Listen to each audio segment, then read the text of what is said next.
Hey guys, today we're taking a look at this Gravely ZT60 HD.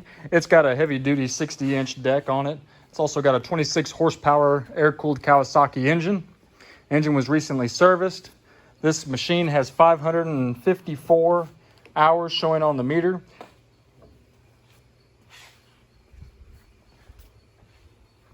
We just serviced this machine. Haven't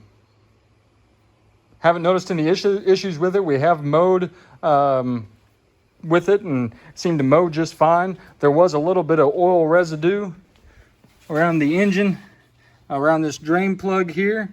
So that drain plug may be just a little bit leaky, but it wasn't leaking very much, other than just noticing a hint of oil sitting on there after it sat for a while.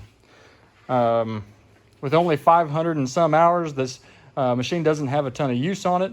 The 60-inch deck looks to be in really good shape. Easy to remove chute. Easy access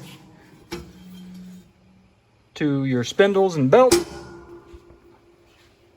If you're interested in this machine, if you'd like to take it for a test spin or take it home, you can contact us. All of our contact details are in the information below. Hey, thanks for watching.